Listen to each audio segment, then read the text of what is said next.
나무늘보라는 동물을 아십니까? 아마 TV 프로그램 동물의 왕국 등에서 본 적이 있어서 어떤 동물인지는 아실 겁니다.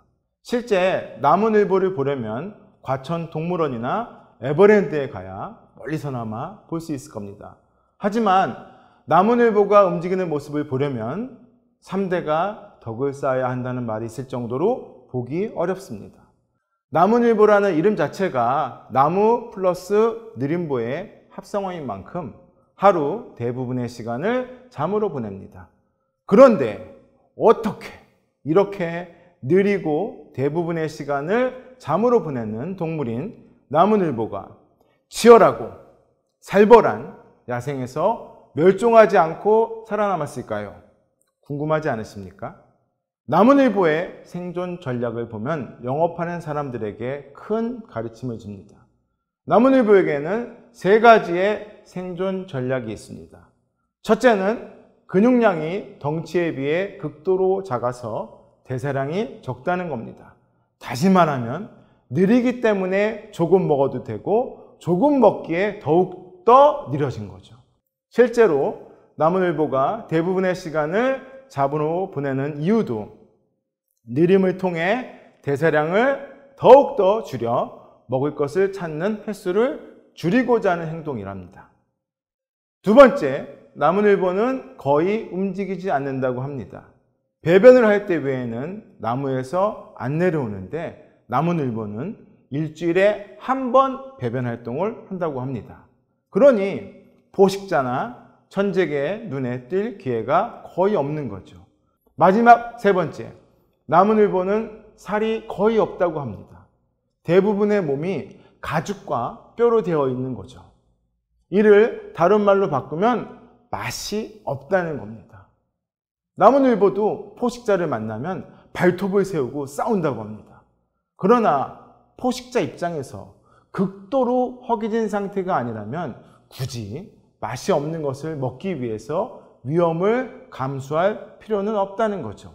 앞에서 언급한 나무늘보의 3가지 생존 전략을 더 간단히 정리해보면 느리게, 눈에 안 띄게, 쓸모없게입니다.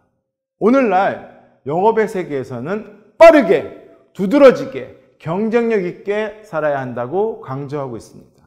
하지만 나무늘보는 오히려 영업의 세계에서 요구하는 것과 정반대로 진화했기에 생존할 수 있었던 겁니다.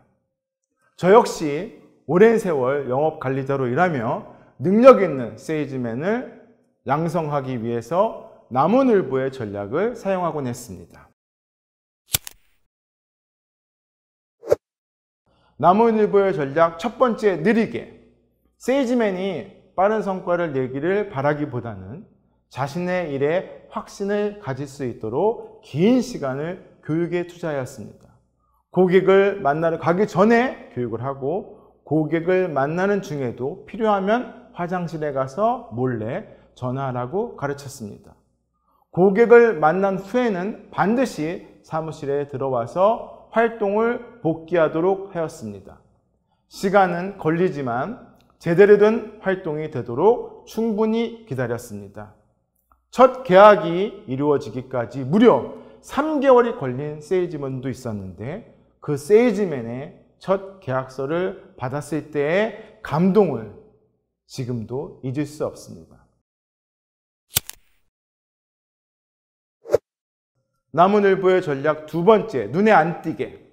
고객이 세일즈맨의 존재에 대한 부담을 가지지 않도록 세일즈맨은 그림자와 같은 존재라는 점을 강조했습니다.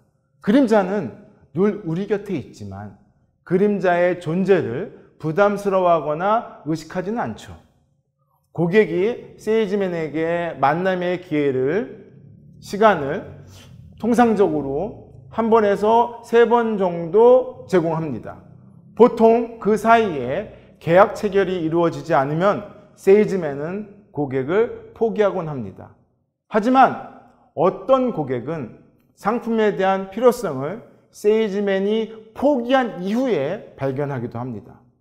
그런 경우 세일즈맨이 고객과의 관계를 단절한 상태라면 고객은 과거의 미안함으로 세일즈맨에게 다시 연락을 취하는 것을 어려워합니다. 이런 경우 세일즈맨이 계약 체결 유무와 관계없이 정기적으로 DM을 보내거나 안부를 물었다면 연락을 쉽게 했겠죠. 끝날 때까지 끝난 것이 아니라는 겁니다. 나무늘보의 전략 세 번째, 쓸모없게. 고객이 무엇을 원하는지를 세일즈맨이 판단하지 말라고 강조했습니다. 또한 내가 필요하다고 해서 고객에게도 필요한 것이 아니고 내가 필요 없다고 해서 고객도 불필요한 것이 아님을 늘 언급했습니다. 그래서 다양한 종류의 DM이나 정보를 제공하고 이야깃거리를 많이 준비하도록 했습니다. 고객으로 하여금 상품을 원하게 만들어주면 그 상품의 필요성과 가치는 고객 스스로가 부여한다는 것을 깨달았기 때문입니다. 연관성이 없는 것처럼 여겨지는 정보와 지식이 결국 계약 체결에 결정적인 역할을 하기도 합니다.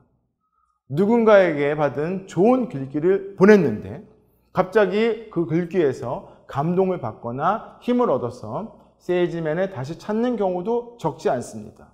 꼭 해당 상품과 관련된 자료나 정보만이 계약 체결을 유도하는 도구라는 생각을 버리면 세일즈맨에게 쓸만한 도구는 더 늘어납니다.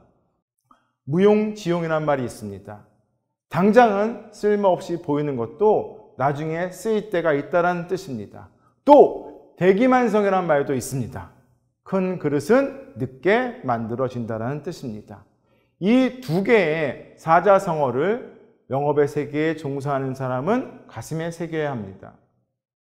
많은 세일즈맨이 빠르게, 두드러지게, 경쟁력 있게를 강조하는 영업의 세계에서 자신이 쓸모없는 사람이라고 느끼는 시점이 반드시 옵니다. 그리고 자신의 더딘 성장과 빈약한 성과에 지금 하는 일과 자신이 맞지 않는다는 생각을 하곤 합니다. 하지만 느리다고 늦는 것도 아닙니다. 그리고 느리다고 도태되는 것도 아닙니다. 단지 조금 더 시간이 걸리고 조금 더 노력이 필요할 뿐입니다.